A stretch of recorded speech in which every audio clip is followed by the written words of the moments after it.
Bonjour à tous, bienvenue dans cette capsule vidéo. Je suis Thomas Bayeux, membre de l'équipe Angry Mouse du DDJV. Je vais vous présenter le travail qui a été fait au niveau du gameplay pour notre jeu lors de cette session. Le but du gameplay de notre jeu est de contrôler un certain nombre de points de contrôle sur la carte ou de tuer suffisamment de fois l'équipe adverse. Pour ce faire, nous avons besoin de points de contrôle et de points de respawn pour pouvoir faire réapparaître les ennemis qui sont morts pendant la bataille. Prenons donc une vue dessus de notre carte de jeu. Voici le spawn pour les joueurs et les IA de l'équipe rouge. Dans le cas où l'un des membres de l'équipe rouge meurt au niveau de la croix, il va être intéressant de le faire réapparaître directement dans son camp.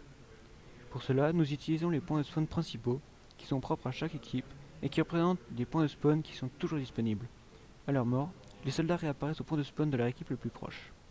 D'ailleurs, plutôt que de donner des coordonnées fixes aux entités qui ont besoin de respawn, les points vont renvoyer une position proche pour que les soldats ne réapparaissent pas les uns sur les autres. Prenons maintenant le cas d'un soldat qui est allé plus loin et qui affronte l'équipe adverse au centre de la carte dans notre usine. À sa mort, il serait intéressant qu'il revienne non loin pour pouvoir reprendre le combat si nécessaire. C'est ce que permettent justement les points de spawn secondaires. Ils sont répartis dans la carte et sont liés aux points de contrôle.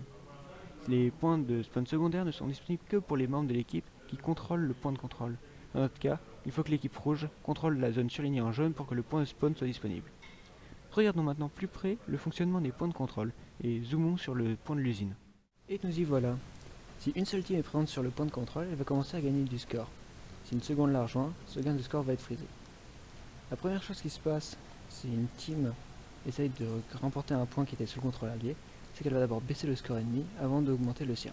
Les points de contrôle fonctionnent sur un système de détection qui détecte le nombre de personnes présentes au-dessus ainsi que leur team.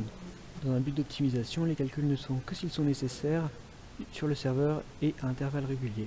Les données sont ensuite transmises au client pour réaliser l'affichage qui se trouve ci-dessus sur le UI. Le point de spawn de cette équipe sera disponible une fois que le contour du losange sera rempli et que le contrôle du point sera total. Ceci termine notre partie sur les éléments de gameplay de notre jeu. Si vous avez des questions, je serai disponible pour en parler sur le Discord. Et si vous êtes intéressé par le réseau, je vous invite à regarder l'autre capsule que j'ai réalisée.